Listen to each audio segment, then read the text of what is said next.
All right, welcome back for another episode of This Week in Charts via Carnivore Trades and Wall Street for Main Street. If you're not done so already, give the video a thumbs up, like, comment, subscribe to the channel. Come find Jason on Patreon, or come find me on carnivoretrades.com for swing trading alerts and analysis. Anyways, obviously doing this video a little bit late. Usually we get the videos out on the weekend. I've been dealing with some kind of like tonsillitis, bronchitis, so really pretty much lost my voice all weekend, as you can tell. Still not quite 100%, but it's good enough to get the video out, and we're going to not let that stop us here. So it's going to be a little bit of a weird segment because it's a Monday, and I'm doing this after the market is already closed. But I'll kind of summarize what I've been looking at and kind of summarize a little bit what I talked about in my daily video today as well. And it's interesting, it's almost kind of worked out better this way that we're doing this on Monday because we had some news over the weekend, definitely with China. So, kind of protests against the COVID zero policy. And obviously that took a toll really on tech stocks, namely Apple, obviously. Apple getting hit down 2.63% today. It is Monday again, just so everybody's aware, after the close here. Microsoft also took a little bit of a tumble, down 2.32% there. Some other stocks did show some relative strength. Tesla and Amazon both kind of bucked the trend a little bit. So a little bit of a mixed bag here, and notably tech did outperform today, believe it or not. If you look at the triple Qs here, down 1.47% on the day. Spiders were down 1.6. So that's a little bit of a kind of a conflicting signal here as far as that's concerned. Usually when the NASDAQ, when things are really bad, the NASDAQ is the leader to the downside and vice versa. So the NASDAQ showing a little bit of relative strength, which suggests there still could be a little bit upside in this market. Again, last week I told you guys we'd likely see kind of a float higher on light volume, and that's really kind of what happened into Friday. So we had a little bit of a week open kind of Monday, and then Tuesday, Wednesday we really floated up. Friday, which is kind of an inside throwaway, nothing burger day. So we did kind of float higher on light volume there, and usually the Monday afterward, after the holiday, you'll get similar type action where just kind of floats higher or floats sideways, and you don't really get a whole lot going on. But today we had a pretty good sell-off. Believe it or not, down 1.6%. Nothing to sneeze at. Now, we didn't do any real technical damage. We didn't take out 390. We're still above the 100 and the 20 and the 50. And there was not a lot of volume here either. So that doesn't tell me that. It tells me that there wasn't really big money involved in the selling, but it was a good sell-off nonetheless. Some other things that happened. BlockFi also announced bankruptcy today, so yet another big crypto desk going down.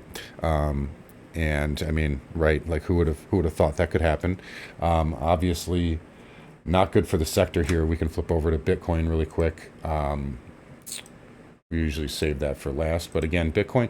Believe it or not, Bitcoin actually kind of unaffected here for the most part. Here, you did get a nice sell a little bit earlier in the day. If we look on the hourly, pretty good dump, but it's actually stabilized for the most part here, as has most other cryptos here. Ether down a little bit there, Doge down 3%, Polkadot down 2%. So nothing terrible here, but again, still a bearish inside bar there on crypto. So it's just nothing good here. I still maintain that kind of 10 to 12,000 price target, maybe even lower if this consolidates longer. This put in a big bear base here for a couple months. So if this, the longer this base is, the lower that target gets here. So again, crypto coming under more pressure again. It's nothing really new here, and that's really what we've come to expect here. Overall, looking at the spiders, we talked about possible scenarios here. Maybe we don't get up to, we've been looking at this upper trend line really for quite some time, and there's that scenario where, there's so many eyes on it that a lot of the time, I'm not to say the opposite happens, but when everybody's expecting something to happen, usually it doesn't. That's just the way the market works typically. And so one of the scenarios I laid out is maybe we don't get there before the next leg down in the bear. My other scenario would be that we push through it and kind of pierce it and have a fake out. Right now, it's kind of looking like the former maybe in play. The only thing that's keeping me from really calling a definite top here is, like I said, the volume is very weak today. Even with the after hours, I'm doing this video about 4:30 p.m. Even with the after hours, there's still only 67 million shares traded on the SPY. So that's peanuts. I mean, if we closed, figure Friday we closed at 1 p.m. if we closed at 1 p.m. today, we probably would have basically done the same amount of volume. So that just goes to show you, market's not really, there's not a lot of participation going on yet, but we got to be, we got to respect price here and take a look at the VIX, by the way. This is a nice falling wedge. This is what the VIX does. It puts in these big falling wedges, and then it blows through them. And if the VIX gets above this area, you get back above 23, 24, this thing can really take off to the upside. So I'm watching the VIX closely here. They could whack it back down tomorrow, Wednesday. There's nothing to say it can't happen. Jerome Powell speaks on Wednesday, so that could be always a mixed bag.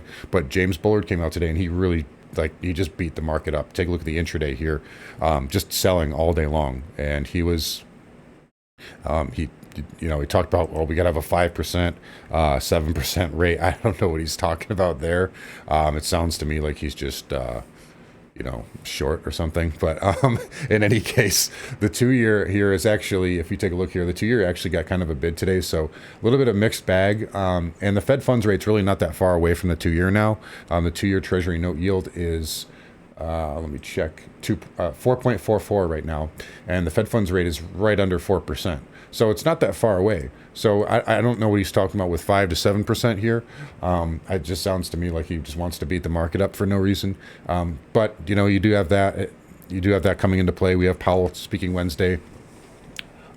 Who knows what he's going to say? Last time he was a super hawk, and the market just tried to call his bluff. So who knows what we get here? Ultimately, as far as the charts are concerned, 3,900 major support there for the spiders. If that breaks, the floodgates open, and I think you fill this massive air pocket here all the way down to about 373 there on the spiders. Triple Qs, you're a lot closer to that air pocket right now. So 280, this low right here. We'll just call it the 20 moving average. If you lose that 20 moving average, I think this thing goes right down to that 270 level, that lower trend line there. So those are the levels I'm watching there on the Qs and the spiders. Semiconductors here, nice little sell today again with the news out of China. That's not good for those semis there. Down 2.36% on the day, but nothing terrible here, right? So a big up move, and this is all just choppy consolidation. So even with the sell-off today, the semiconductors are not in terrible shape. So that is a small positive here for the market. If they manage to recover, then the market can recover. I will say, though, however, if you take a look here, here's your high on November 15th, and then we put in a lower high on the 23rd. And if you cross-reference that to the spiders, we have a high and then a higher high on those days. So the semiconductors are showing a little bit of laggardship as far as, the higher high, lower high versus the spiders. But ultimately, the pattern is not terrible. So again, market's kind of cloudy and kind of nebulous right now. Definitely need to be careful and watch all of these indicators here. Cloud software, same kind of thing. So high and then a lower high versus the higher highs on the spiders.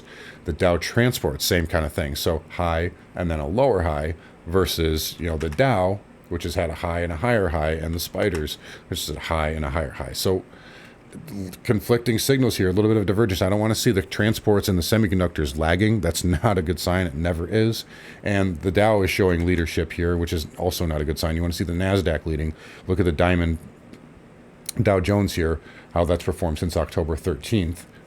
Pretty much just straight shot up versus the triple Qs.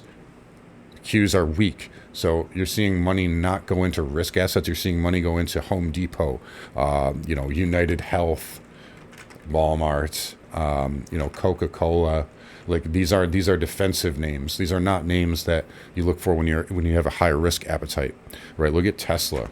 This has been beaten down, and this is the risk appetite stock, right? So we're not seeing money go into risk. That's why I keep saying this is a bear market rally. So things to look at here, a little bit of divergence there in the transports. Interest rates did back off last week. They got a little bit of a bid there on the 10-year. Today, 30-year did finish basically flat, but it still wouldn't rule out a test of about 3.6, but this is holding up okay.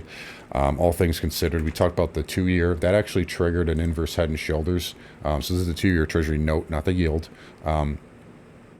If it closes back below that 50 moving average or this white trend line, that's negated. So we then expect it to move lower. But for right now, it's holding up okay. So the 2-year is actually hanging in there for now. So we'll definitely respect that for the time being. But rates basically last week, just kind of a nothing burger, just like everything else. Home builders here, XHB and ITB actually holding up okay. I do like this pattern still. It's a nice bullish inside bar, and it's holding up decently. So this is another kind of positive for the market. If the market does catch a bid, this does have some good upside still in the cards. But for right now, still kind of a leading sector here for the most part. I like that pattern better than a lot of things. VNQ real estate, much weaker though. Again, technically no damage technically. This is just a weak candle. I don't like that outside candle there. You wiped out 5 days of trading in one day. That's never a good sign here. We did fill the gap. Technically, as long as you're above 83.95 on a closing basis, this is okay. But it's definitely an ugly looking candle there. And if it does close below that level, this inverse head and shoulders is negated and this thing goes a lot lower. So keep that in mind. Another divergence here, XLF. So this is the divergence I'm talking about. Now, you do have a high and a higher high. That's not what I'm referring to. What I'm referring to is XLF was down 1.75% today with the 10-year green. That's typically not been the case lately. So that's a pretty good divergence there as well. Typically with rates up, XLF has been able to perform well, as has XLE. XLE was down today, down almost 3%. So energy and financials showing weakness with higher yield.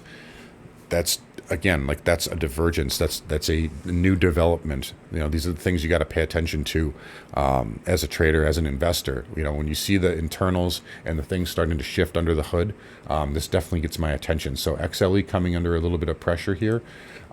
If it does break this 87.50 area, I think it probably wants to go back to 82.50, and I don't think that would be anything more than a healthy correction there for energy. It's had a nice run. I mean, don't get me wrong, and it's got a good reason for it, but my concern right now with energy is, does the market in the short term start to look at a global recession and say, okay, demand is going to take a hit here, regardless of what's going to happen years out from now, which you're not going to get an argument for me there as far as the supply side is concerned.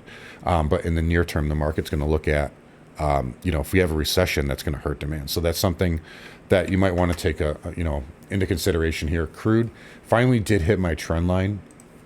But again, I'm just kind of the same thesis here. So it could still hold up here. Really, I mean, it's a good chance of it, but it's just that kind of concern here. And I don't like how you basically hit it last week and now you're rolling over here and testing it again, essentially. Overall, again, I still like it long term. It's just right now I'm not sure what the market is looking at. Is it going to look at bonds? I mean, take a look at TLT. I mean, I don't need to show you guys the yield curves. I'm sure everyone's well aware of that. I talk about it all the time. But you see, TLT is telling us a recession is coming. The yield curve is telling us a recession is coming. So these are just the things I'm looking at here in the near term with energy. Long term, that doesn't change. It doesn't amount to a hill of beans. But just something to keep on your radar here. Moving forward, XOP down almost 4% today as well. And the OIH, which I think eventually needs to get back to that 260 handle there. In the near to medium term. But again, energy holding up really well, rightfully so. But just something to kind of keep on your radar here moving forward. Anyways, nat gas, that's the outlier. Nat gas just does whatever it wants. Look at this move here. So this is all over the map.